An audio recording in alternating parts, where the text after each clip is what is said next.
चलो क्या देख रहे थे अपन, पार्ट 2 ऑफ इंडियन कॉन्स्टिट्यूशन देखना था। लेट तो नहीं होगा भैया आप लोगों को? इधर होगा 8:15 भी लेट होगा? कहाँ रहते हो? ना तो तुम्हारा क्या लड़के तुम है। पार्ट 2 क्या है भैया? पार्ट 2 में सिटीजनशिप या नागरिकता। निहारिका लेट तो नहीं होगा अपने को? क्या छोड़ने दो क्लास, वो अपने अधिकार क्षेत्र का विषय नहीं है। चलो अपन अपने अधिकार क्षेत्र की बात करते हैं। हाँ, आर्टिकल पार्ट नंबर जो 2 है, इसमें क्या क्या लिखा है, क्या क्या लिखा है इसमें? इसमें लिखा हुआ है, पहली बात तो क्या लिखा है निहारिका, अपन अपना बढ़िया परफॉर्मेंस नहीं आ रहा है जैसा पहले आ रहा था ना, बी ऑनेस्ट। चलो पार्ट 2 में सिटीजनशिप के बारे में बताया हुआ है, नागरिकता के बारे में बताया हुआ है। पहली बात तो ये कि नागरिकता जो है भारत में सिंगल सिटीजनशिप के कॉन्सेप्ट को लिया हुआ है ना? कौन सा सिटीजनशिप? एकल नागरिकता के कॉन्सेप्ट को भारत में लिया हुआ है। किसको लिया हुआ है? एकल नागरिकता के कॉन्सेप्ट को भारत में अपनाया गया है। और सिंगल सिटीजनशिप का जो कॉन्सेप्ट है भारत में कहां से लिया है? तो कल ही बताया था अपन ने, ब्रिटेन से अपन ने इसको लिया हुआ है।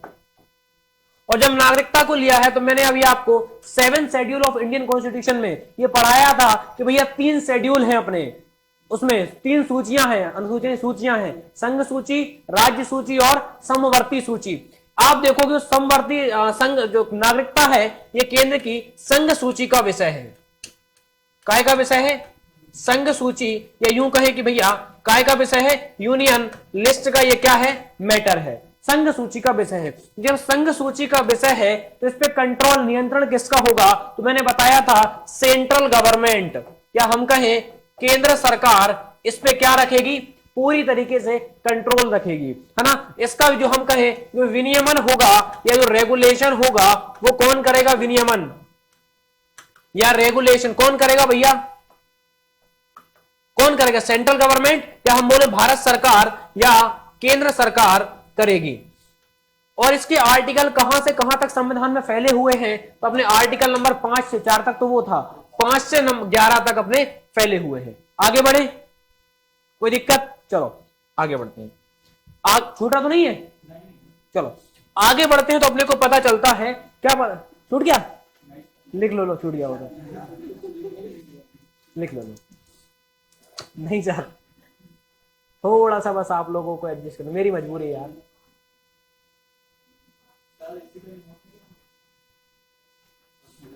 लो अपने हिसाब से करते हैं ना। हाँ क्या बोला मैम आपने? हाँ हाँ, मतलब इसमें ये बताया हुआ कि नागरिकता भी इसके आर्टिकल पे नहीं आए हैं, आर्टिकल पे आ रहे हैं अभी। इसमें देखा कि भारत में एकल नागरिकता अपनाई, केवल केंद्र सरकार भारत की नागरिकता है, राज्यों की नागरिकता नहीं है। तो सिंगल सिटीजनशिप का कॉन्सेप्ट अपनाया हुआ है। नागरिकता पे कंट्रोल राज्य सरकार का है, केंद्र का। तो संघ सूची का विषय मतलब केंद्र सरकार का मैटर है ये। तो इसका रेगुलेशन कौन करेगा? सेंट्रल गवर्नमेंट करेगी, बस ये लिखा है और कुछ नहीं लिखा। और नागरिकता को कंट्रोल करने के लिए मैंने अभी बताया कि नागरिकता का विनियमन मतलब इस पर नियम कानून कौन बनाएगा? सेंट्रल गवर्नमेंट बनाएगी। तो क्या केंद्र सरकार ने इसके लिए कोई अधिनियम बनाया है? बनाया है। कौन सा? Citizenship amendment act. कौन सा? सिटीजनशिप एक्ट बनाया है। इसको हम बोलते हैं क्या? नागरिकता अधिनियम। कब बनाया है? 1955। ये कब बनाया भैया? 1955 में बनाया हुआ है। ठीक है, इसमें नागरिकता देने के पहली बात तो 5 तरीके दिए हुए हैं, ये संख्या याद रखना बस। तो नागरिकता 5 तरीके से दी जा सकती है। और नागरिकता को छीनी कितने तरीकों से जा सकती है? 3 तरीके, है ना? 3 तरीके से छीन सकते हैं। ठीक है, बस इतनी ही जरूरत है अपने को। तो नागरिकता देने के कितने तरीके हैं? 5, और छीनने के कितने हैं? 3। चलो बढ़े आगे। अब हुआ मैम निशा? चलो आगे बढ़ते हैं। अब इसके आर्टिकल को थोड़ा थोड़ा ब्रीफ में अपन देख लेते हैं। आर्टिकल नंबर 5 पहला आर्टिकल है इसका, है कि नहीं है? क्या लिखा है आर्टिकल नंबर 5 में? आर्टिकल 5 में लिखा है कि अपना भारत आजाद कब हुआ? 1947 में। तो 1947 के टाइम पे कौन भारत का नागरिक होगा, ये लिखा हुआ है इसमें। मतलब जब भारत आजाद हुआ, या हम कहें जब हमारा संविधान लागू हुआ 1949 में, नागरिकता के प्रावधान, ठीक है, तो इस समय भारत का नागरिक कौन था? तो आजादी के समय भारत का नागरिक कौन था वो लिखा है कहां पे? आर्टिकल नंबर 5 में, ठीक है। इसके बाद 6 और 7 आर्टिकल भी है, लेकिन वो बहुत महत्वपूर्ण नहीं है। फिर अपन पढ़ते हैं आर्टिकल नंबर कौन सा? 8वां। क्या लिखा है आर्टिकल नंबर 8 में? हाँ, क्या लिखा है आर्टिकल 8 में? वो 6 में लिखा था, 7 में, लेकिन वो उसकी जरूरत है नहीं है। आर्टिकल 8 में लिखा हुआ है एनआरआई, समझते हो क्या होते हैं? हाँ, नॉन रेसिडेंट इंडिया। क्या मतलब है इसका? जो नागरिक तो भारत के हैं, लेकिन शादी करके चले गए, रोजगार की तलाश में चले गए, विवाह करके चले गए, पढ़ाई के लिए चले गए, मतलब नागरिक भारत के लेकिन रह बाहर रहे हैं, तो उनसे उनको नागरिकता के क्या क्या अधिकार है वो यहां लिखे हैं, है ना। तो एनआरआई के नागरिकता के अधिकार लिखे हुए हैं। किसके? एनआरआई के नागरिकता संबंधी प्रावधान। आप देखोगे पहले इनको वोटिंग राइट नहीं मिलते थे, लेकिन अब मिलने लगे हैं, इसी आर्टिकल के तहत मिल रहे हैं। तो कुल मिला के एनआरआई के साथ कैसा बिहेव किया जाएगा नागरिकता के मामले में, ये कहां लिखा हुआ है? आर्टिकल नंबर 8 में। कोई दिक्कत? चलें आगे। अच्छा, एक बात ध्यान रखना, अभी मैंने आपको पढ़ाया कि भारत में एकल नागरिकता का प्रावधान है। एकल नागरिकता का इन द सेंस, थोड़ी देर मतलब आप देखोगे एक कंट्री है इंग्लैंड, इंग्लैंड में भी सिंगल सिटीजनशिप का कॉन्सेप्ट है, मतलब वहां जो व्यक्ति होगा वो केवल केंद्र मतलब देश का नागरिक होगा। जैसे ब्रिटेन है, ब्रिटेन में एक व्यक्ति देश का नागरिक होता है। ब्रिटेन बहुत सारे राज्यों होंगे, वहां भी नहीं होंगे, जैसे भारत में राज्य, वहां भी राज्य होंगे। तो वहां जब राज्य हैं, तो जैसे अमेरिका में आप देखोगे, वहां बहुत, अमेरिका एक देश है, उसके अंदर 50 राज्य हैं, तो वहां जो व्यक्ति होता है वो अमेरिका का भी नागरिक है। दूसरी बात, वहां पे एक व्यक्ति जिस राज्य में रह रहा है उस राज्य का भी नागरिक है। फॉर एग्जांपल, कोई व्यक्ति मेसोपोटामिया में रह रहा है तो वो अमेरिका का भी नागरिक है, मेसोपोटामिया का भी नागरिक है, मतलब वहां पे डुअल सिटीजनशिप का कॉन्सेप्ट चलता है। कहां पे? अमेरिका में। ब्रिटेन में सिंगल सिटीजनशिप का चलता है। भारत में अंग्रेजों ने शासन किया तो अपन उनके ही प्रावधानों को ले रहे हैं। तो भारत में कौन सा है? सिंगल सिटीजनशिप का कॉन्सेप्ट, जो कहां से लिया है? ब्रिटेन से। मतलब भारत की नागरिकता ये कह रही है कि अगर तुम डुअल सिटीजनशिप पे कभी जाओगे, तुमने या किसी और देश की नागरिकता ले ली, तो ऑटोमेटिक आपकी इंडिया की सिटीजनशिप खत्म हो जाएगी। क्लियर बात है? नहीं है? आगे बढ़ते हैं। तो आर्टिकल नंबर इसके बाद 9 आता है, इसलिए कहानी बताई, इसमें इसकी जरूरत पड़ेगी। आर्टिकल नंबर जो 9 है, इसमें यह लिखा हुआ है, क्या लिखा हुआ है? हाँ, इसमें लिखा हुआ है कुल मिला के कि भारत में दोहरी नागरिकता जो है, डुअल सिटीजनशिप, उस पर प्रतिबंध लगाया गया है। मतलब अगर कोई व्यक्ति किसी देश की नागरिकता ले रहा है तो ऑटोमेटिक उसकी भारत की नागरिकता क्या हो जाएगी? खत्म हो जाएगी। तो इस पे क्या लिखा है? दोहरी नागरिकता पर प्रतिबंध। दोहरी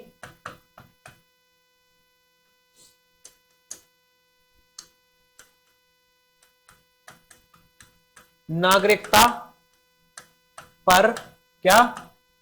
प्रतिबंध। क्लियर है? हो पाएगा कि नहीं हो पाएगा? है ना। जो डुअल सिटीजनशिप है, इस पे क्या है भैया? लिख लो, डुअल सिटीजन, दोहरी नागरिकता, है ना। इसको क्या किया भैया? प्रतिबंधित किया हुआ है। इसके बाद हम जाते हैं आर्टिकल नंबर 10 पे। क्या लिखा है भैया आर्टिकल नंबर 10 पे? क्या लिखा है निहारिका? बना रहना। हाँ, मतलब भारत में जो पार्लियामेंट है, ये पार्लियामेंट चाहकर भी लोगों से नागरिकता छीन नहीं सकती। जैसे 2019 के टाइम पे जो सीएए बिल आया था, याद है? नागरिकता संशोधन अधिनियम, वो कह रहे थे मुसलमान की हमारी नागरिकता चली जाएगी, कह रहे थे, आरोप लगा रहे थे, आंदोलन हुआ था, शून्य बटे सन्नाटा। चलो, तो इसमें कुल मिला के यही कह रहे हैं कि पार्लियामेंट जो संसद है हमारी, कौन? जो संसद है, पार्लियामेंट है, ये चाहकर भी जो देश के नागरिक हैं उनसे नागरिकता छीन नहीं सकती, है ना। तो नागरिकता, संसद नागरिकता छीन नहीं सकती, नागरिकता छीन नहीं सकती। कौन नहीं छीन सकती? पार्लियामेंट, है ना। ये कहां लिखा है? आर्टिकल नंबर 10 में लिखा हुआ है। इसको हटा देते हैं ना, इस बार यहां वाले लोगों को दिक्कत आएगी। चलें आगे, कोई दिक्कत? लिखते चलना सब लोग, है ना। बढ़े पीछे, चलो आगे बढ़ते हैं। आर्टिकल 11 में क्या लिखा हुआ है? आर्टिकल 11 क्या लिखा है? आर्टिकल 11 में, आर्टिकल 11 में यह लिखा है कि जो नागरिकता, जो भी मैंने पहली स्लाइड में आपको बताया था कि नागरिकता का विनियमन कौन करेगा? केंद्र सरकार, संसद करेगी। तो आर्टिकल 11 में भी यही लिखा है कि भैया नागरिकता जो अपनी है, क्या है, जो अपनी सिटीजनशिप है, क्या है, जो सिटीजनशिप है, इस सिटीजनशिप का रेगुलेशन कौन करेगा, कौन करेगा, कौन करेगा, संसद है ना, पार्लियामेंट। तो इसका रेगुलेशन कौन करेगा भैया, पार्लियामेंट इसका क्या करेगी, रेगुलेशन करेगी। और रेगुलेशन करने के लिए पार्लियामेंट क्या बनाएगी, एक्ट बनाएगी कि नहीं बनाएगी, तो एक्ट बनाएगी। क्या इसने कोई एक्ट बनाया है सिटीजनशिप से रिलेटेड, अभी बताया था, सिटीजनशिप एक्ट 1955। और हाल ही में इसमें जो लेटेस्ट अमेंडमेंट हुआ है इस एक्ट में, वो कब हुआ है, 2019 में इसमें क्या हुआ है, संशोधन हुआ है। इसमें क्या बोला था कि हमारे आसपास भारत में जो मुस्लिम देश हैं, पाकिस्तान, अफगानिस्तान, बांग्लादेश, यहां पे बोले 6 धर्म के लोगों का क्या हो रहा है, शोषण हो रहा है। कितने धर्म के, याद रखना, 6 धर्म के लोग। कौन कौन से, सिख, और कौन से, ईसाई, और कौन से, पारसी, और कौन से, बुद्ध, हाँ बौद्ध, हाँ बुद्ध बोल रहा हूं, बौद्ध और जैन। और बच रहे हैं कोई, 1 2 3 4 5, सिख, ईसाई, पारसी, बौद्ध, जैन, और कौन से बच रहे हैं, हिंदू, हाँ हिंदू, मैंने तो छोड़ी दिए, हिंदू है ना। ये 6 धर्म के जो लोग हैं, इनका पाकिस्तान, अफगानिस्तान, बांग्लादेश और वर्मा में क्या हो रहा है, शोषण हो रहा है।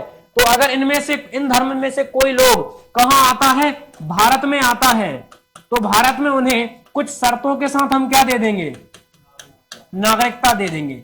इसका विवाद हो रहा था, इससे मुस्लिमों को बाहर रखा था। क्यों रखा था बाहर, क्योंकि भैया जो मुस्लिम कंट्री की बात करी है अपन ने, अफगानिस्तान, पाकिस्तान, बांग्लादेश, वहां पे मुस्लिम मेजोरिटी में है, और जो कम्युनिटी वहां पे मेजोरिटी में है उसका शोषण कैसे होगा, वो तो शोषण करने वाले हैं ना वहां पे, तो उनका कोई शोषण होगा नहीं। इन 6 धर्म वाले लोग वहां पे क्या है, माइनॉरिटीज में है, जब वहां पे अल्पसंख्यक है तो उनका शोषण होगा, तो जिनका शोषण होगा उनको इंडिया में सिटीजनशिप देंगे। इसीलिए मुस्लिम कम्युनिटी में इंडिया ने क्या किया था, इन लोगों ने विरोध किया था, तो भ्रम फैला रहे थे कि हमारी नागरिकता छीन जाएगी। भैया आर्टिकल 9 में लिखा है छीन नहीं सकती पार्लियामेंट, केवल दे सकती है। ठीक है, लिख लो, हो गया। तो ये ध्यान रखना, 2019 का जो अमेंडमेंट हुआ था, इसमें कितने धर्मों के लोग थे, 6। इसमें इससे कौन सा धर्म बाहर था, मुस्लिम। क्यों बाहर था, समझ में आ गया, बस बढ़े आगे, सबका हो गया। चलो अब आते हैं हम काय पे, पार्ट नंबर 3 पे, ये हमारा सिटीजनशिप खत्म। अब काय पे आते हैं अपन, fundamental rights, part number 3, fundamental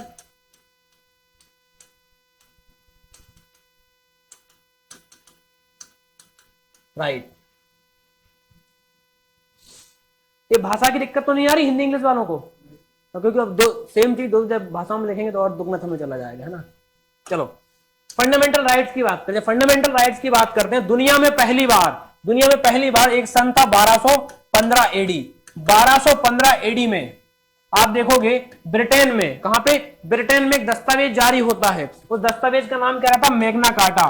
क्या नाम होता है, मैग्ना कार्टा। मैग्ना कार्टा इस दस्तावेज के माध्यम, दोस्तों में वहां ब्रिटेन में राजशाही थी, तो ब्रिटेन के जो रूलर था, वहां का जो किंग था, उस किंग ने पहली बार इस दस्तावेज, इस डॉक्यूमेंट के माध्यम से अपनी जो जनता है, अपनी जनता को क्या दिए, कुछ राइट्स प्रोवाइड किए। क्या प्रोवाइड किए भैया, कुछ राइट्स प्रोवाइड किए। किस दस्तावेज के माध्यम से, 1215 के दस्तावेज के माध्यम से। इंग्लैंड, कहां पे, इंग्लैंड या ब्रिटेन, वहां का जो किंग था उसने अपनी जनता को क्या दिए, कुछ राइट्स प्रोवाइड किए। तो इसलिए इस दस्तावेज का नाम क्या था, मैग्ना कार्टा। इसीलिए अब के बाद दुनिया में जहां भी जिस दस्तावेज के माध्यम से फंडामेंटल राइट्स वहां की जनता को प्रोवाइड किए जाएंगे उसे मैग्ना कार्टा बोला जाएगा। तो भारतीय संविधान में जो पार्ट नंबर 3 है, क्या नाम है पार्ट नंबर 3 का, फंडामेंटल राइट। इस फंडामेंटल राइट्स को क्या बोला जाता है, ध्यान रखना, इसे Magna carta of Indian constitution बोला जाता है। मतलब पार्ट 3 को कह लो या फंडामेंटल राइट्स को कह लो, एक ही बात। इन्हें क्या कहा जाता है, क्या कहा जाता है, मैग्ना कार्टा, है ना। काय का, भारतीय संविधान का। मैग्ना कार्टा काय का, भारतीय संविधान का। पहली बात तो ये क्या है यार। दूसरी बात ये कि जो हमारा फंडामेंटल भाग 3 है, इसका आर्टिकल कहां से कहां तक है, तो आप देखोगे आर्टिकल नंबर 12 से लेकर के आर्टिकल 35 तक हमारे क्या है, फंडामेंटल राइट्स दिए हुए हैं। क्लियर, आगे बढ़े, आप देखोगे हमारे पास, कर अगले पेज में देख लेंगे।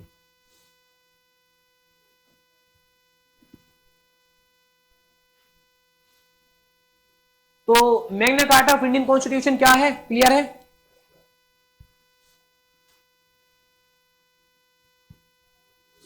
थोड़ा थोड़ा तेज हो जाए कभी कभी, मैं भावनाओं में बह जाता हूं, तो रोक देना, मतलब बोल देना। तो ये हो जाए तो बताना भी सर हो गया। चलो अगला, तो हम देख रहे हैं क्या, फंडामेंटल राइट्स।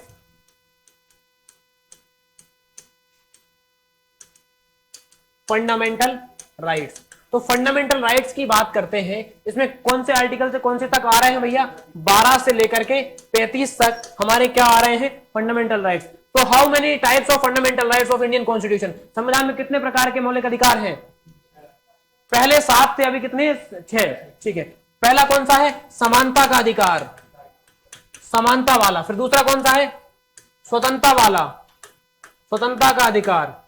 तीसरा कौन सा है, शोषण के विरुद्ध, शोषण के विरुद्ध। चौथा कौन सा है, धर्म की स्वतंत्रता। पांचवा कौन सा है, शिक्षा और संस्कृति का। फिर संवैधानिक उपचारों का अधिकार, है ना,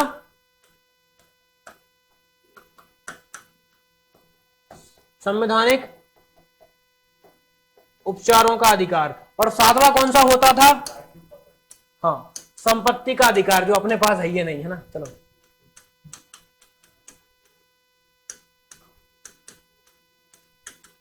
संपत्ति का अधिकार, इनके आर्टिकल देख लें क्या, देख लेते हैं। समानता का अधिकार कहां से शुरू हुआ था,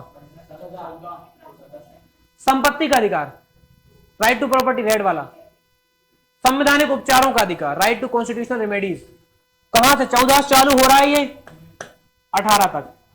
दूसरा ये 19 से 22 तक, ये 22 से 23 तक, 23 से, हाँ 23 से 24 तक, 23 से 24 तक, ये 25 से 28 तक, और ये 29 से 30 तक, और ये 32 में। और राइट टू प्रॉपर्टी कौन से आर्टिकल में था, तो आर्टिकल नंबर 31 और निहारिका कौन से में था, कौन सी, अच्छा हाँ 27 है ना, ठीक है, ये 28 29 में ये है, नहीं सही था यार, हाँ सही तो था, 28 29 में ये, 29 30 में ये है, 31 में खत्म हो गया वो।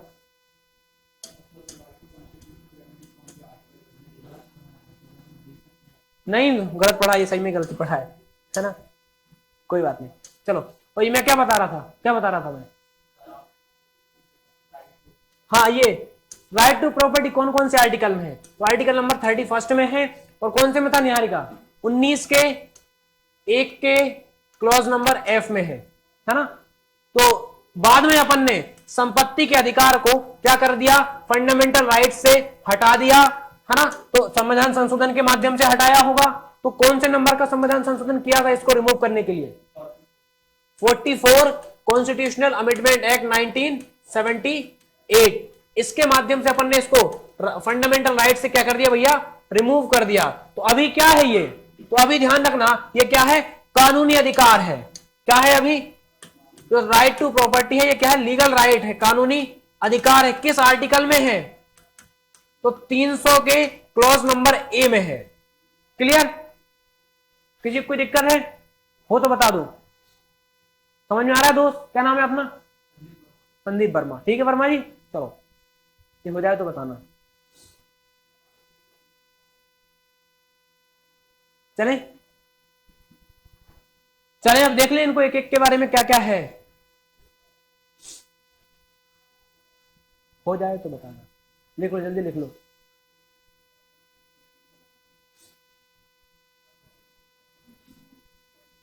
क्या हो गया अंजलि?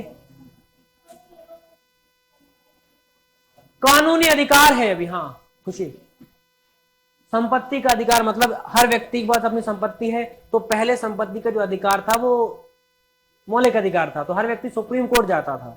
अब सरकार, संपत्ति सरकार भी नहीं ले सकती थी जनता से, तो रोड डाल रहे हैं हमें ये जगह चाहिए, तो नहीं ले पा रहे हैं क्योंकि राइट टू प्रॉपर्टी है। मतलब मौलिक अधिकारों को सरकार छीन नहीं सकती। समझ पा रहे हो? जब ये क्या था, मौलिक अधिकार था, सरकार को रोड डालना है, जनता जमीन नहीं दे रही, सरकार खड़ी है मुंह उठाए हुए कि क्या करें हम, तो सरकार ये जमीन नहीं देते थे, तो उन्होंने कहा यार इसको हटाओ पहले, तो इसको संपत्ति के अधिकार को यहां से हटाया, फिर कानूनी अधिकार में खत्म जोड़ा। अगर भाई अधिकार ही हटा दे फिर किसी की जमीन पे कोई भी कब्जा कर ले, ये दिक्कत हो जाएगी, इसलिए अपन ने इसको कानूनी अधिकार रखा, तो कानून के माध्यम से हम ले सकते हैं तुम्हारी प्रॉपर्टी। तो अपनी प्रॉपर्टी चाहे सरकार ले सकती है। आज सरकार को रोड डालना होता है, जहां से मन करता है डाल देती है, वो तो उसकी भलाई है कि पैसा दे देती है, ना दे तो भी डाल देगी, है ना। चलो ठीक है, हो गया, चलें आगे। तो अब हम देखते हैं क्या, अच्छा एक बात गौर करी होगी, नहीं करी, लेकिन आर्टिकल 14 से 18 तक क्या हो रहा है, समानता का अधिकार चालू हो रहा है, लेकिन अपने फंडामेंटल राइट्स तो 12 शुरू हो रहे हैं। 2 आर्टिकल कहां गए? उनमें बेसिक चीजें बताई संविधान के बारे में, क्या बताई है, क्या बताया है उसमें? हाँ 12 आर्टिकल, जो 12 है इसमें क्या बताया हुआ है भैया? राज्य की परिभाषा दी हुई है, राज्य की क्या दी है? परिभाषा। और मैंने पहली क्लास में बताया था, सैटरडे वाली में क्या बताया था कि राज्य मतलब इसके 3 वर्ड होते हैं, लेकिन पॉलिटी में राज्य कौन सा वाला लेते हैं? सरकार वाला। तो कुल मिला के यहाँ पे गवर्नमेंट की डेफिनेशन दी हुई है, लिखना नहीं है, सुन लो क्या है गवर्नमेंट की डेफिनेशन। ऐसी कोई भी बॉडी या ऐसा कोई भी निकाय जिसमें कंट्री का रिप्रेजेंटेशन है, या जो सरकार या संविधान के लक्ष्यों को प्राप्त करने का प्रयास कर रहा है, जो एम ऑफ कॉन्स्टिट्यूशन है उनको अचीव करने का क्या कर रहा है, एफर्ट्स डाल रहा है, उसे क्या बोलते हैं अपन? सरकार बोलते हैं, या क्या बोलते हैं हम? स्टेट बोलते हैं। क्लियर? तो सरकार का लक्ष्य क्या है? कल्याणकारी राज्य की स्थापना करना। तो इन्हीं लक्ष्यों की प्राप्ति के लिए सरकार काम करती है। ठीक है, आर्टिकल 13 में क्या लिखा है भैया? क्या लिखा है आर्टिकल 13 में? आर्टिकल 13 में यह लिखा हुआ है, क्या लिखा हुआ है कि भैया ऐसी कोई भी विधि, ऐसी कोई भी विधि, विधि मतलब समझते हो क्या होता है? कानून, लॉ। तो ये आर्टिकल 13 में लिखा हुआ है कि ऐसा कोई भी लॉ जो फंडामेंटल राइट्स को क्या कर रहा है भैया? वॉयलेट कर रहा है। क्या कर रहा है? ऐसा कोई भी लॉ जो फंडामेंटल राइट्स को वॉयलेट कर रहा है, तो जो वो लॉ है वो क्या हो जाएगा? खत्म हो जाएगा, समाप्त हो जाएगा, ऑटोमेटिक क्या हो जाएगा? खत्म, जीरो हो जाएगा। नहीं आई बात समझ में? मतलब सरकार ऐसा कोई भी लॉ नहीं बना सकती जो फंडामेंटल राइट्स को क्या करे? वॉयलेट करे। क्लियर? अब इसमें दिक्कत ये आती है, आप इसका आर्टिकल, हालांकि इतना अंदर जाने की जरूरत नहीं, यही समझ लो। इसका आप देखोगे विधि शब्द में, कि जो विधि शब्द है, विधि शब्द में क्या क्या शामिल है भाई? अपन ने देखा, अभी मैंने आपको बताया कि सरकार ने क्या किया, इस 44 अमेंडमेंट एक्ट के माध्यम से राइट टू प्रॉपर्टी को डिलीट कर दिया, हटा दिया कि नहीं हटाया। और दूसरी तरफ कह रहे हैं कि आप कोई भी ऐसा लॉ नहीं बना सकते, कैसा लॉ? जो फंडामेंटल राइट्स को वॉयलेट करे। समझ पा रहे हो बात को? जो फंडामेंटल राइट्स को क्या करे? वॉयलेट करे। उन्होंने भाई संविधान संशोधन के माध्यम से तो कर दिया, वॉयलेट की नहीं किया? किया है ना? अरे हाँ कि ना? किया है ना? तो बोले फिर आप ऐसा कौन सा, तो दिक्कत ये आती है कि विधि शब्द में क्या शामिल है? क्या विधि शब्द में संविधान संशोधन भी शामिल है कि और कुछ शामिल है? तो यहाँ पे आप इसी के एक भाग में लिखा हुआ है कि विधि शब्द में एक्ट शामिल हो जाएगा, मतलब अधिनियम शामिल हो जाएगा। विधि शब्द में जो राष्ट्रपति जारी करता है, क्या बोलते हैं उसे? ऑर्डिनेंस। तो इस विधि शब्द में ऑर्डिनेंस क्या हो जाएगा? शामिल हो जाएगा। क्या बोलते हैं उसको? अध्यादेश, है ना। राष्ट्रपति जो आदेश जारी करता है उसे अध्यादेश कहते हैं। इसके बाद इस विधि शब्द में ऑर्डर शामिल हो जाएगा, मतलब आदेश। इस विधि शब्द में आप देखोगे नोटिफिकेशन शामिल हो जाएगा। क्या शामिल हो जाएगा? नोटिफिकेशन। हिंदी में बोले तो क्या? अधिसूचना। अभी परसों देखा है आपने, कांस्टेबल की अधिसूचना आई थी 14 को, हाँ दिल्ली पुलिस की आई है। तो बोले विधि शब्द में ये सारी चीजें शामिल है, मतलब अधिनियम के माध्यम से आप मौलिक अधिकारों को खत्म नहीं कर सकते, अध्यादेश के माध्यम से मौलिक अधिकारों को खत्म नहीं कर सकते, आदेश के माध्यम से नहीं कर सकते, और अधिसूचना के माध्यम से नहीं कर सकते। एक चीज के माध्यम से कर सकते हो, वो एक चीज क्या?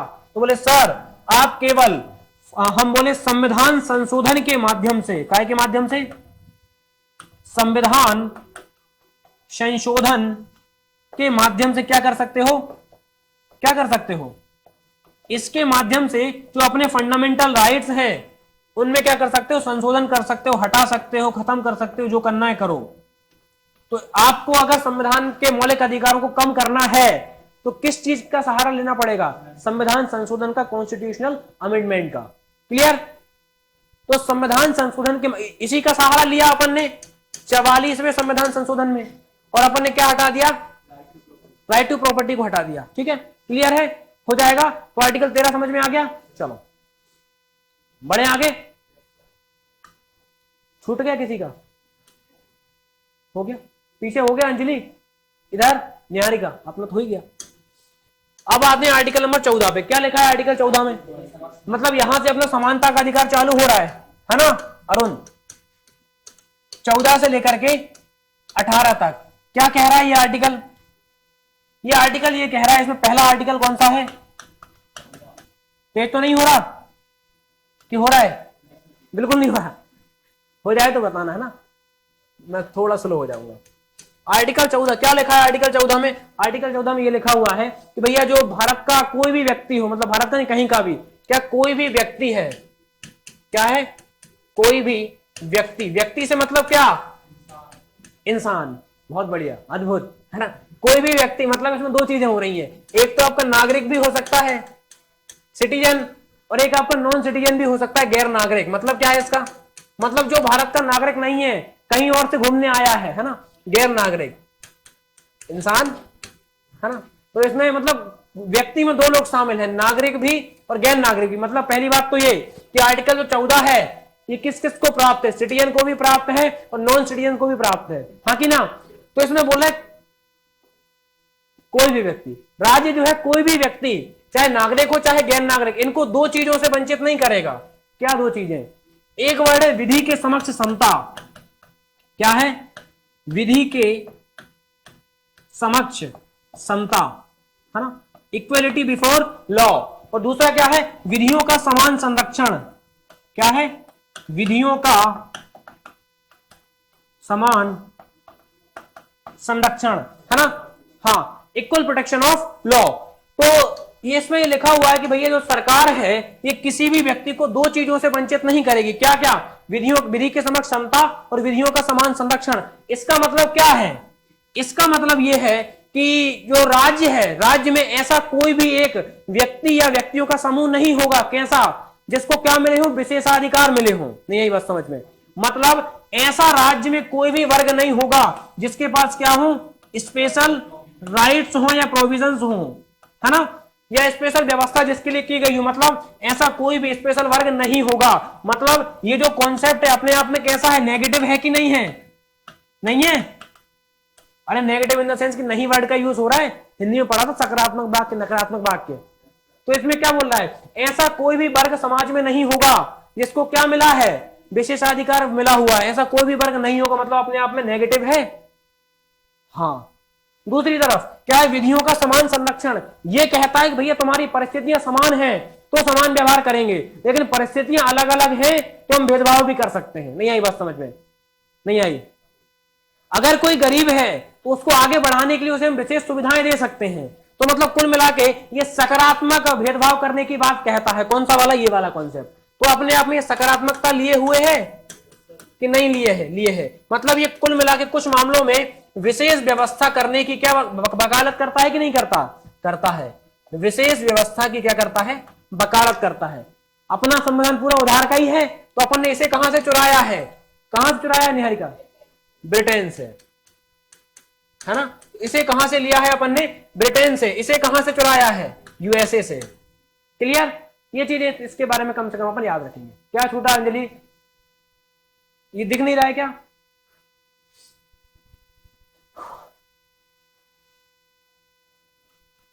लिख लो इसको ना, और आगे बढ़ते हैं।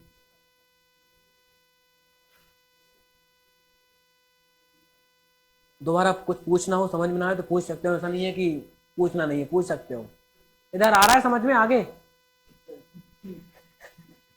है ना? पूछ सकते हैं, ऐसा कुछ नहीं है। बताओ क्या दिक्कत है?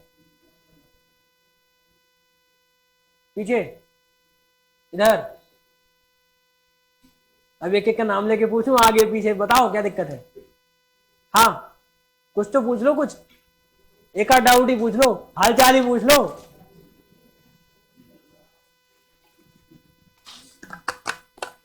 चलो, आ रहा है ना समझ में, नहीं आ रहा है?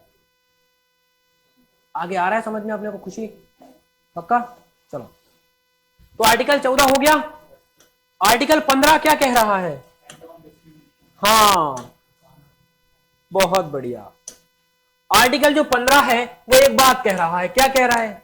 कुछ नहीं कह रहा, फालतू दिमाग खराब कर रहा है। चलो, आर्टिकल जो 15 है वो कह रहा है कि जो भैया सरकार है अपनी, पहली बात तो क्या है? सरकार है भाई। आर्टिकल में बोल रहा है कि जो राज्य है, ये राज्य जो है किसी भी नागरिक के साथ, इसका मतलब क्या है कि ये जो राइट है किसको मिला हुआ है?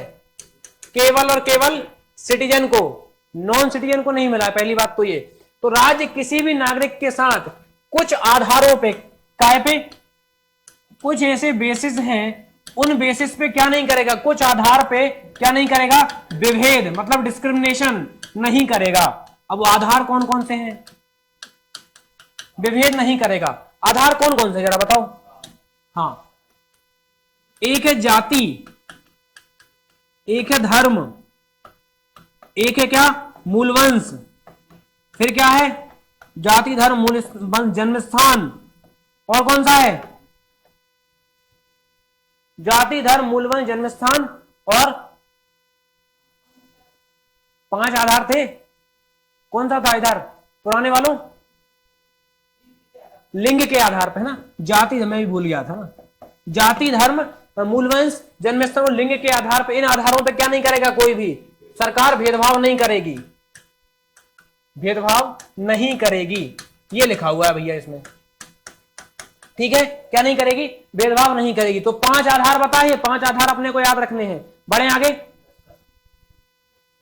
हाँ लिख लो लिख लो। दूसरी बात, आर्टिकल 15 का एक इंपोर्टेंट सब आर्टिकल है, आर्टिकल नंबर कितना? 15 का 2।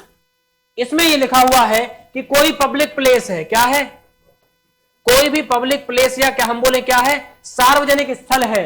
सार्वजनिक स्थल पर किसी भी नागरिक को जाने से, किन आधारों पे? इन आधारों पे जाने से किसी भी व्यक्ति को रोका नहीं जा सकता, ठीक है? रोका नहीं जा सकता, मतलब तालाब, सिनेमाघर, रेस्टोरेंट, होटल, कहीं भी जाने से इन आधारों पे किसी व्यक्ति को नहीं रोक सकते। ध्यान रखना, इसमें पैसे की बात नहीं करिए। बोले सर पैसे नहीं है फिर भी नहीं जान दे रहे, तो पैसा इसमें शामिल नहीं है ना? चलो, बोले सर भेदभाव नहीं करेंगे, है ना? तो अर्थ नहीं लिखा है इसमें, अर्थ लिखा होता तो पैसे के आधार पे भी नहीं करते। चलें, चलो। इसके बाद आप 15(3) देखोगे, थोड़ा सा एक लाइन देख लो। इसमें जो आधार बताए हैं, उन आधारों को कुछ अपवाद बताए हैं। जैसे राज्य चाहे, सरकार चाहे तो महिलाओं और बच्चों के साथ भेदभाव कर सकती है। मतलब ऐसा नहीं कि सबको मिलेगा यह अधिकार, इनको नहीं मिलेगा, मतलब इनको मिलेगा खास तौर से। तो महिलाओं एवं बच्चों के लिए क्या कर सकती है सरकार? विशेष व्यवस्था कर सकती है, मतलब इनको कुछ अलग से स्पेशल चीजें दे सकती है। अच्छा, इनको क्यों दे रहे हैं? इनकी भाई हम बोले कि बॉडी का स्ट्रक्चर वैसा होता है ना, ये थोड़े से संवेदनशील होते हैं इसलिए, ठीक है? तो इनके लिए क्या कर रहे हैं? विशेष व्यवस्था कर सकते हैं। 15 का 4, इसमें क्या लिखा हुआ है? इसमें हम बोले जो SC ST हैं, SC ST जो पिछड़े वर्ग हैं, उनको शिक्षा संस्थानों में विशेष व्यवस्था दे सकते हैं। नौकरियों में बात नहीं कर रहा अभी, काय में? शिक्षा संस्थाओं में उनके लिए विशेष प्रावधान या आरक्षण जैसी व्यवस्थाएं कर सकते हैं। किसमें? SC ST, खत्म। इसके बाद 15 का जो 6 है, ये भी देख ही लो। इसमें EWS की बात की गई है। जो EWS के लोग हैं, जनरल कैटेगरी के, उनके लिए हम शिक्षा संस्थानों में क्या देंगे? रिजर्वेशन देंगे। क्लियर? कहां पर रिजर्वेशन देंगे? एजुकेशनल इंस्टीट्यूट में, राइट? हो जाएगा? बढ़े आगे, लिख लो लिख लो। शिक्षा मतलब स्कूल कॉलेज में रिजर्वेशन, ऐसा। नौकरियों की बात नहीं कर रहा, गवर्नमेंटल। हाँ, अब तो हालांकि प्राइवेट में भी बहुत बात चल रही है, लेकिन अब देखेंगे कब क्या होता है। चलें आगे, चलो। हो जाता है, हाँ। बढ़े आगे, चलो। लास्ट वाला दोबारा से। EWS का नाम सुना है? जो जनरल कैटेगरी के जो गरीब टाइप के लोग होते हैं, है ना?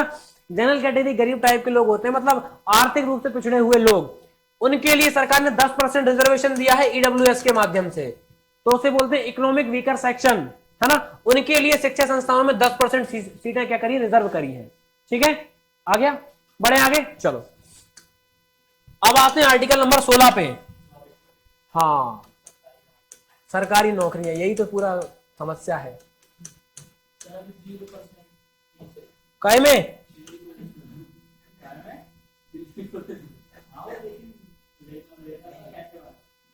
कैफे वाला तो 100-200 लेगा और क्या।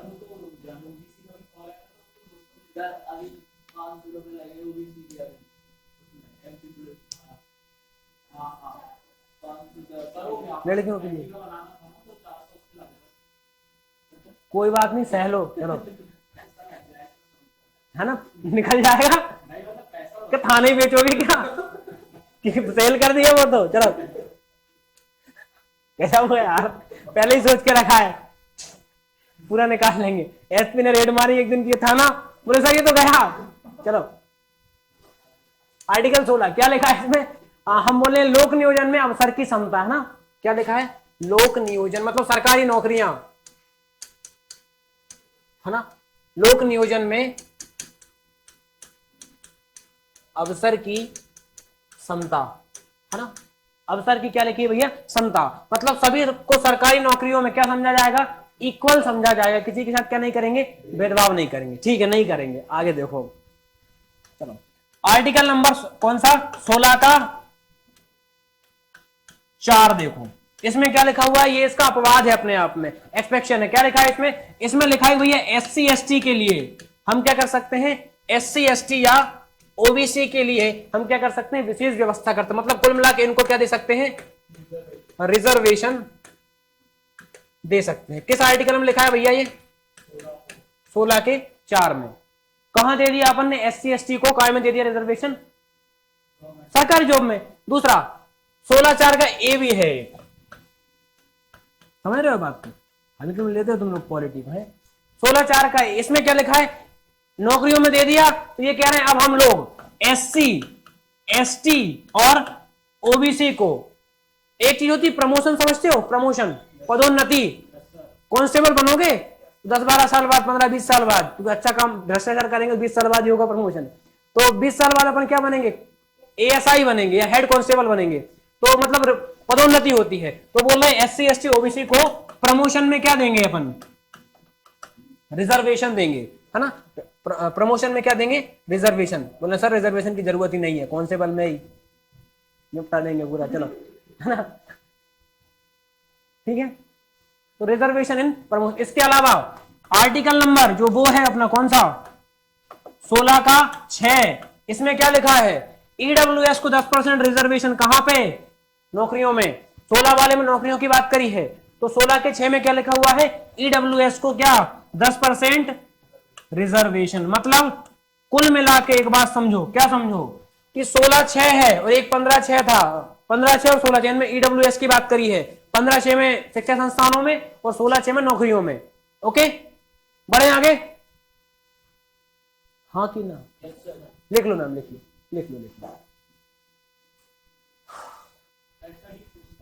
ये रिजर्वेशन से रिलेटेड है, और रिजर्वेशन का जो मामला है हमेशा गरमाया हुआ रहता है। तो मिला तो है रिजर्वेशन, 13% तो मिला है। हाँ, पॉपुलेशन आबादी ज्यादा है ना। एक एक अब आपस में बात नहीं, आपस में बात नहीं, मेरे से बात। हाँ, 33% सीटें तो रिजर्व है भाई, 100 आएंगे उनमें 33 तो महिलाओं की है ही, ऑल ओवर कैटेगरी के मिला के, है कि नहीं है, ये तो सारी है ही, हर वैकेंसी में है, तो यूपीएससी एमपीपीएससी पायलट कुछ भी हो। इसके बाद भी अगर आप ज्यादा मार्क्स ला रहे हो तो जनरली होता ही है, लड़कियां 40-45% से कम किसी जॉब में नहीं जा रही है आजकल। पीएससी में लड़कियां भरी है, टॉप 10 में लड़कियां खत्म, लड़के पढ़ ही नहीं रहे। लड़के क्या है, हम भ्रष्टाचार करेंगे, घर बैठे ही करेंगे। ठीक है ना। तो 33% तो है ही, अब सरकार कह रही 50% देंगे हम। हाँ, फिर हाउस हस्बैंड का कॉन्सेप्ट चालू होगा। चलो आगे बढ़े, आर्टिकल नंबर 17 पे आते हैं।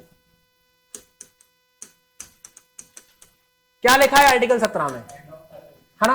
टचेबिलिटी नहीं, अनटचेबिलिटी। अच्छा, इसमें क्या लिखा है? तो छुआछूत हो रही है समाज में, इक्वलिटी वाले आर्टिकल की बात कर रहे हैं अपन। तो जो समाज में अनटचेबिलिटी चल रही है, अस्पृश्यता चल रही है, जाति प्रथा चल रही है, उसको समाप्त करेंगे, है ना। तो एंड ऑफ अनटचेबिलिटी, है ना। क्या? अस्पृश्यता का अंत।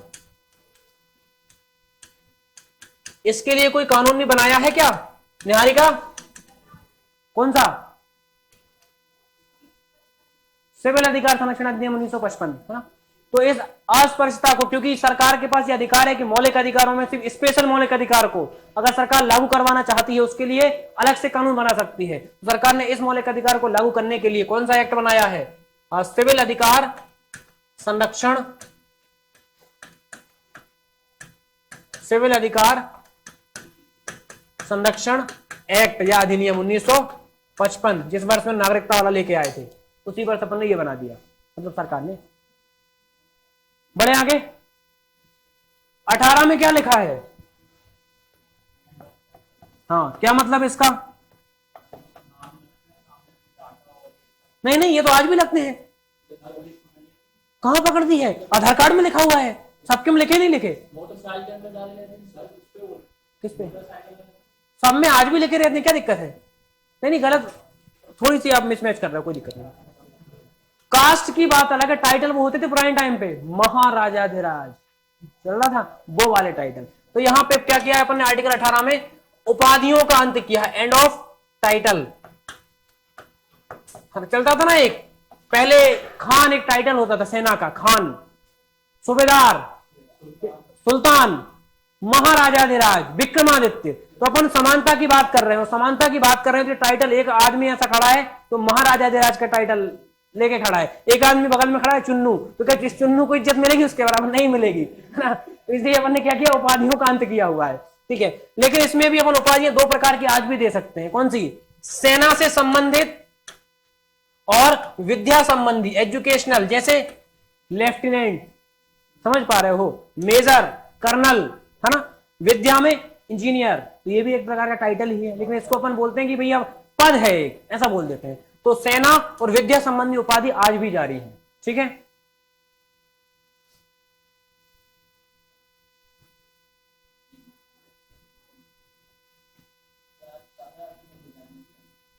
अभी शुरू हुए हैं आर्टिकल 51 तक, जनरली बहुत ज्यादा पढ़ते हैं, फिर उधर से अपन गैप दे देते हैं।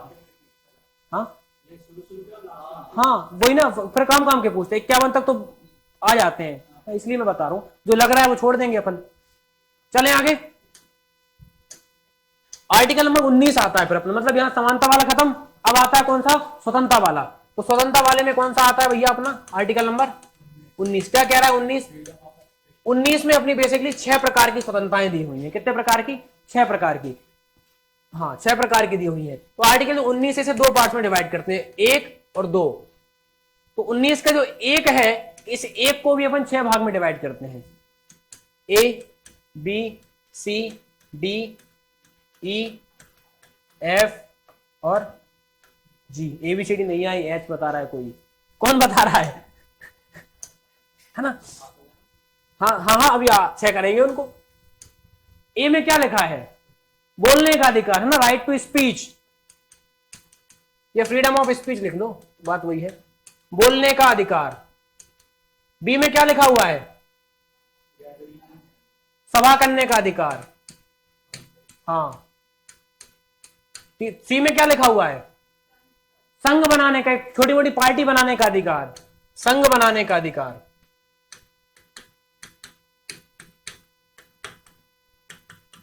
डी में पूरे देश में कहीं भी घूमने का अधिकार, किसी घर में नहीं घुस जाना, है ना, मतलब जो पब्लिक प्लेस की चीजें उन पर जाने का अधिकार, उनमें जनजातीय क्षेत्रों में आप नहीं जा सकते, है ना, तो घूमने का अधिकार। फिर इसमें कहीं भी निवास करने का अधिकार देश में, मतलब यूपी MP हरियाणा कहीं भी रह लो, अब सर पैसे ही नहीं है कहां से रह ले, मुंबई में रहना चाहते हैं, है ना, निवास का अधिकार। एफ में क्या लिखा था? राइट टू प्रॉपर्टी लिखा था, इसको तो डिलीट कर दिया 44वें संविधान संशोधन द्वारा 1978 में। और जी वाला क्या लिखा है? जी में लिखा हुआ है क्या? देश में कहीं भी बस गए, कुछ भी अपना व्यापार कर लो, लेकिन गांजा नहीं बेचना है। मतलब जिससे समाज को हानि ना हो, लोक व्यवस्था प्रभावित ना हो, सरकार के नियम ब्रेक ना हो, है ना। तो इसमें क्या लिखा है, कोई भी व्यापार करने का अधिकार। ठीक है, ये कहां लिखा है, आर्टिकल नंबर 19 में।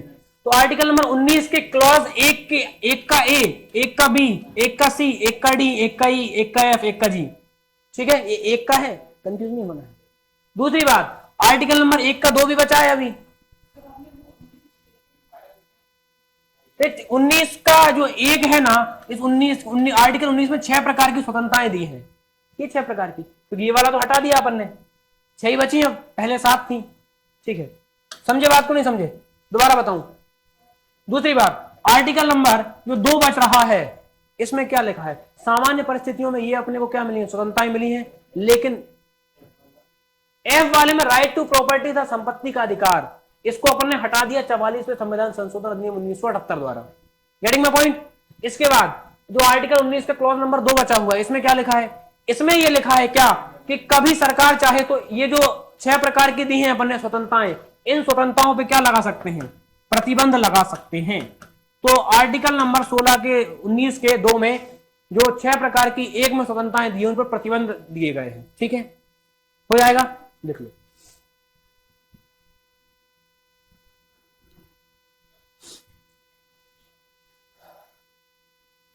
हो जाएगा, चलें आगे, चलो लिख लो, लिख लो। ये वाला एक में अपन ने कितनी प्रकार की स्वतंत्रताएं दी हैं, 6 प्रकार की दी हैं।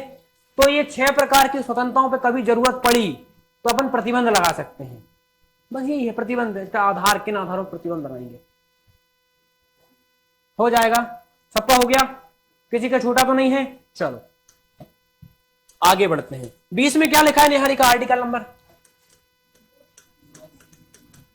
क्या, संरक्षण, है ना, दोष सिद्धि के संबंध में संरक्षण, इसका मतलब, हाँ वही बता रहा हूं, दोष सिद्धि के संबंध में क्या, संरक्षण। इसका मतलब यह है कि दोष मतलब क्या, अपराध, सिद्धि मतलब उसको सिद्ध करना। अगर किसी व्यक्ति ने अपराध नहीं किया, उस पर आरोप लगे, तो अपने अपराध से निरपराध खुद को सिद्ध कर सकता है। तो ये है, इसमें बेसिकली 3 बातें हैं। क्या बातें हैं, क्या क्या है निहारिका। पहली बात तो ये कि जो कानून अपन अपराध कर रहे हैं वो पूर्व के कानूनों पर लागू नहीं होगा। मतलब आज अपन ने कोई अपराध किया है तो आज के हिसाब से सजा मिलेगी। ऐसा नहीं है कि भैया आज अपन अपराध कर रहे हैं, जैसे आज कोई, जैसे इन्होंने आज कोई अपराध किया और आप बोले कि आज की डेट पे ये अपराध नहीं है, लेकिन अब मुझे सजा देनी है इनको, ऐसा नियम बना दो कि आज के बाद मैंने नियम बनाया कि आज से ये काम क्या है, अपराध। जैसे राहुल गांधी प्राइम मिनिस्टर बना 35 में जाके, मान लो 2035 में क्या बना ये आदमी, पीएम बना, तो इसने एक नया नियम बनाया। क्या नियम बनाया कि 2020 के बाद जितने भी लोग ग्रेजुएट हुए हैं, स्नातक किया है, ग्रेजुएशन किया है, वो क्या है, अपराधी हैं। अब वो पीएम बनेगा तो ऐसे ही होगा, मतलब ठीक है। तो इसने 2035 में नियम बनाया, मतलब कोई भी जो नियम बना रहे हो वो बैक डेट से लागू नहीं कर सकते आप, यही कह रहे हैं। तो कोई भी आपने जो अपराध किया है वो पूर्व व्यापी कानून पे लागू नहीं होगा, है ना, पूर्व व्यापी कानून से लागू नहीं, है ना, ये लिखा है। दूसरी बात, एक बात और लिखी इस आर्टिकल में 20 में, क्या लिखा है कि भैया एक अपराध किसी व्यक्ति ने एक बार किया है तो उसे दोहरा दंड एक ही अपराध की नहीं दे सकते। समझ बात, एक अपराध के लिए एक ही बार सजा मिलेगी। तो दोहरे दंड से क्या दिया है, संरक्षण। दोहरे दंड से क्या, संरक्षण, है ना, एक अपराध के लिए एक ही बार सजा। ठीक है, इसके अलावा इस आर्टिकल में एक और बात लिखी है, क्या लिखी है निहारिका, खुद के विरुद्ध गवाही नहीं दे सकते, उसको फोर्स नहीं कर सकते आप किसी व्यक्ति को, है ना। ठीक है, तो बस ये यही लिख लो खास, तो दोहरे दंड वाला बस। चलें आगे, तो ये आर्टिकल 20 हो गया, कितना हो ही गया, 10 मिनट तो और रुको अभी, 10 मिनट तो मेरा समय तो मुझे पूरा मिलना चाहिए। चलो आगे बढ़ते हैं। आर्टिकल 21 में क्या लिखा हुआ है, क्या लिखा है, हाँ इसमें लिखा है राइट टू लाइफ, जीवन जीने का अधिकार।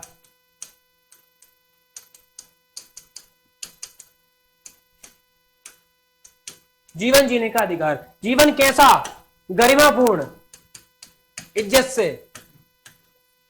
बोले सर हमारा तो रोज मौलिक अधिकार का हनन हो रहा है ना? तो गरिमापूर्ण जीवन, डिग्निटीफुल लाइफ। इसी आर्टिकल में आप देखोगे जीवन जीने के अधिकार में एक आपका निजता का अधिकार है। निजता का अधिकार क्या बोलते हैं इसको? Right to privacy. किसी को इंस्टा पासवर्ड नहीं देना है ना? राइट टू, जो अपनी प्राइवेट चीजों को प्राइवेट ही रखना, राइट टू प्राइवेसी है। दूसरा आप देखोगे इसी आर्टिकल में लव मैरिज का अधिकार है। ये अपने को याद रखना, पूछा गया क्वेश्चन है ये। अरे नहीं देखो, तो राइट है ना, प्रेम विवाह का अधिकार, क्योंकि डिग्निटी फुल लाइफ है ना, गरिमापूर्ण जीवन। चलो ठीक है, चलो हाँ लव मैरिज, इसी पे फोकस गया तुम्हारा बस।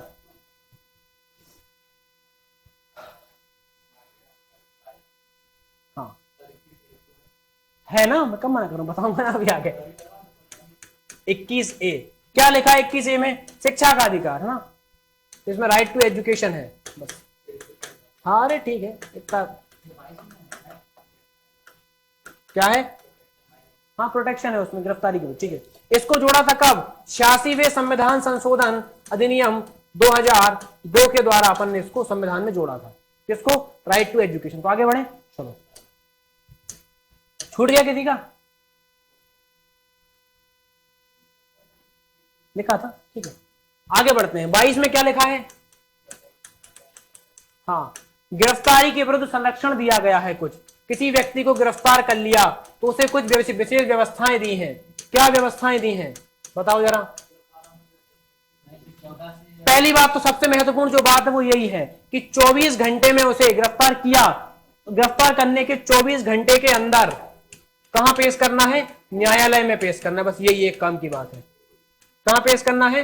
न्यायालय में पेश करना है। जब आपने गिरफ्तार किया तो उसको 24 घंटे के अंदर बिना न्यायालय की सहमति के, केवल 24 घंटे मैक्सिमम आप उसको जेल में रख सकते हो। इसके बाद आपको सिविल मजिस्ट्रेट के सामने पेश करना होगा। फिर आते हैं, ये कौन सा 22वां था? Article number 23। क्या लिखा है 23 में?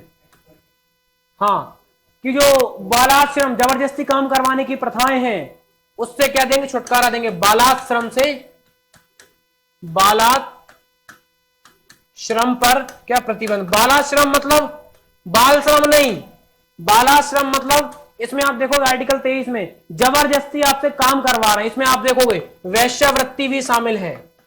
इसमें आप देखोगे हाँ ह्यूमन ट्रैफिकिंग। इसमें आप देखोगे क्या? दास प्रथा भी शामिल है, स्लेव सिस्टम। इसमें आप देखोगे क्या? बंधुआ मजदूरी भी शामिल है। ठीक है, इसमें आप देखोगे क्या?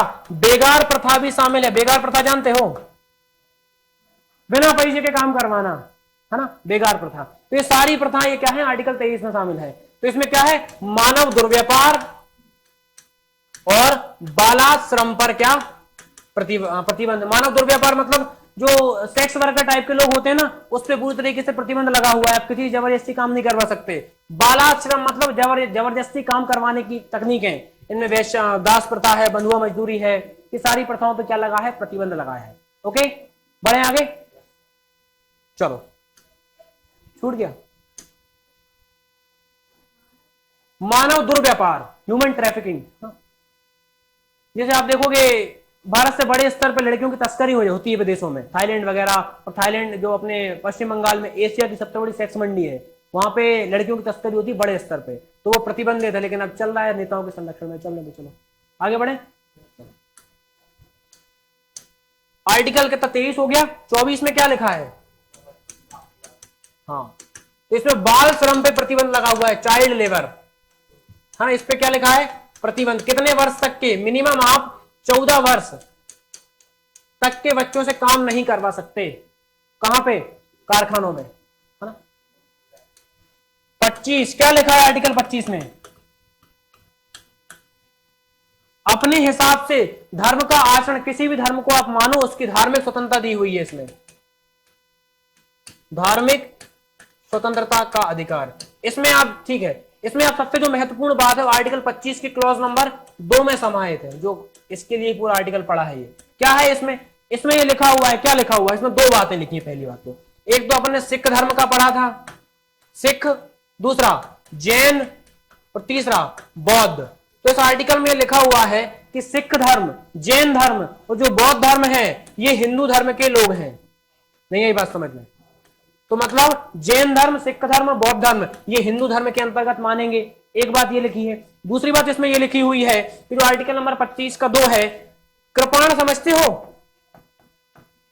वो इतना बड़ा छुरा लेके चलते हैं जो पकड़ सिख लोग होते हैं, तो कृपाण धारण करना सिखों का धार्मिक अधिकार माना जाएगा। तो सिख लोग कृपाण धारण करके चलेंगे, कोई दिक्कत नहीं होगी, कहीं भी सिख धर्म में लीगल रहेगा। ठीक है, कोई दिक्कत? आगे बढ़े, छूट गया? 25 का 2 है।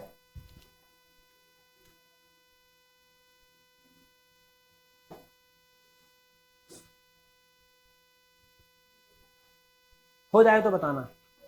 चलो, क्या लिखा है 26 में इधर? हाँ, 26 में लिखा है धार्मिक कार्यों के प्रबंधन की स्वतंत्रता, है ना? मैं छोड़ना नहीं चाह रहा है जो काम कीजिए उनको, बिल्कुल मैं सोचता हूँ थोड़े जल्दी जल्दी करके चलते बढ़े अपन आगे। धार्मिक कार्यों के प्रबंधन, जैसे कोई हिंदू धर्म में लोग भागवत कथा कराते हैं तो ये आप करवा सकते हो, है ना? ठीक है, 27 28 की जरूरत अपने को है नहीं है। अब 29 को देखते हैं सीधा। क्या लिखा है 29 में? अल्पसंख्यक जो लोग हैं उनको शिक्षा संस्थानों की स्थापना का अधिकार, है ना? हाँ, तो जो अपने अल्पसंख्यक लोग हैं, अल्पसंख्यक, इनको क्या है? शिक्षा संस्थान की स्थापना का अधिकार है। शिक्षा संस्थानों की स्थापना का क्या है? अधिकार है। ठीक, तो इसमें क्या है? क्या है? हाँ, ये 29 में क्या है सर? अच्छा, 29 में इनके अधिकारों की बात करी है ना? इनके क्या है? जो अल्पसंख्यक लोग हैं इनको शिक्षा और संस्कृति संबंधी अधिकार दिए गए हैं। ठीक है, तो 30 में है संस्थानों की स्थापना, शिक्षा संस्थानों की स्थापना कौन करेगा? अल्पसंख्यक करेंगे। ठीक है ना? क्या करेंगे? अल्पसंख्यक शिक्षा संस्थानों की स्थापना करेंगे। ठीक है, हाँ, ऊपर वाला शिक्षा संस्थान, इनको अपनी जो अल्पसंख्यक लोग हैं इनको अपनी भाषा और संस्कृति इसको बचाने का क्या है? पूरा अधिकार है। ये लिखा हुआ है, आगे पीछे कर दिया था मैंने ना। चलो, ये अधिकार, चलें आगे, लिख लो लिख लो लिख लो। तो 2 मिनट का और, है ना? इसकी रेट अपन बाद में देख लेंगे, बस ये बाकी जो आर्टिकल काम के उनको 2 मिनट में देख लेंगे। बढ़े आगे? हाँ, तो चलाओ, क्यों नहीं चला रहे हो इसको?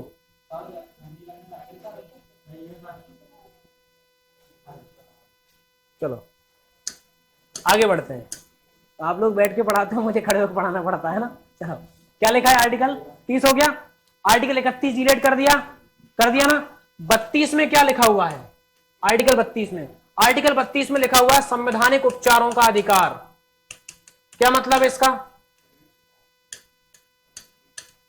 संवैधानिक उपचारों का अधिकार मतलब कुल मिला के अगर किसी व्यक्ति का, कोई व्यक्ति है, मान लो ये व्यक्ति है चुन्नू, इसके जो मौलिक अधिकार हैं इनका क्या हो रहा है? हनन हो रहा है। तो ये व्यक्ति कहां जाएगा? सीधा सुप्रीम कोर्ट जाएगा और बोलेगा सर मेरे अधिकारों का हनन हुआ है ना? तो सुप्रीम कोर्ट क्या बोलेगा? ओ दीपक, सुना है वो? चलो, तो इसमें ये इसके अधिकारों के लिए एक आदेश जारी करेगा, विशेष आदेश। इस विशेष आदेश को क्या बोला जाता है? रिट बोला जाता है। तो आप देखोगे सुप्रीम कोर्ट जो है 5 प्रकार की रिट जारी करता है। किस आर्टिकल के तहत?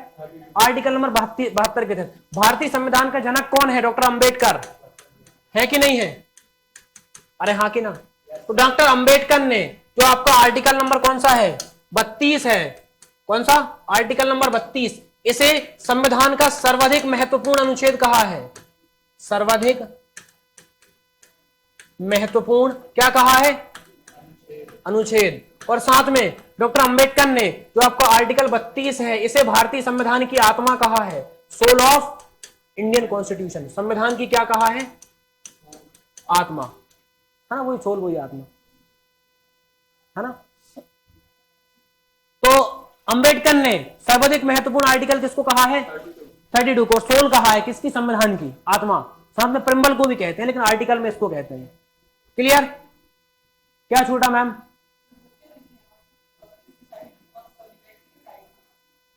ये फंडामेंटल राइट्स, FR शॉर्ट में। चलेगा 2 मिनट का और, बस 2 मिनट का। नहीं मैं समझ रहा हूं कि आप, चलो चलें आगे। चलो इसके बाद आर्टिकल 33 क्या लिखा है? क्या लिखा है 33 में? 33 में लिखा है कि भैया जितने भी अपने सेना से संबंधित लोग होंगे, जितने भी हमारी सैन्य क्या होंगे, सैन्य बल होंगे, जितने भी सैन्य बल हैं अपने, आर्म्ड फोर्सेस हैं, CRPF जो भी हैं, हाँ उनके जो मौलिक अधिकार है, जो सैन्य बल है उनके जो क्या है, मौलिक अधिकार है, इनके क्या है, फंडामेंटल राइट्स हैं। इनके फंडामेंटल पे राइट्स पे जो संसद है ये क्या लगा सकती है भैया? प्रतिबंध लगा सकती है। क्यों लगा रही है ये मतलब जो जितने भी आर्म्ड फोर्सेस हैं, इन आर्म्ड फोर्सेस के जो फंडामेंटल राइट्स हैं उन पे क्या लगाए जा सकते हैं, कुछ प्रतिबंध को कम किया जा सकता है उनके फंडामेंटल राइट्स को। और ये कम करने का आधार क्या है, क्यों कर रहे हैं? क्योंकि अपने को फौज में अनुशासन बना के रखना है ना। तो उससे बोला कि सर इधर आओ, बोले हम क्यों आए, तुम आओ बोलने की आजादी है। चलो तो अनुशासन बनाने के लिए अपन ये व्यवस्था करते हैं, ठीक है। आर्टिकल 34 में क्या लिखा हुआ है? बस 2 आर्टिकल और। क्या लिखा है आर्टिकल 34 में? आर्टिकल 34 में ये लिखा हुआ है, मार्शल लॉ समझते हो, सैन्य शासन, कि जब सरकार, जैसे अभी कहां लगा है, नेपाल, बहुत सारी कंट्रीज, बर्मा, पाकिस्तान की तो बातें क्या करनी, नेपाल, तो नेपाल में क्या लगा है, मार्शल लॉ लगा है, सैन्य शासन लगा है।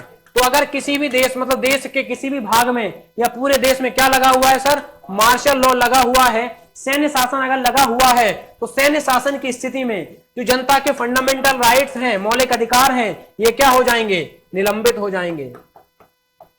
ठीक है, तो सैन्य शासन के दौरान मौलिक अधिकार क्या हो जाएंगे, स्थगित हो जाएंगे। कहां लिखा है, under the article number 34। Okay, बस एक आर्टिकल लास्ट है ना, चलें आगे, जहां तक हो गया कि सबका। आर्टिकल 35 क्या कह रहा है?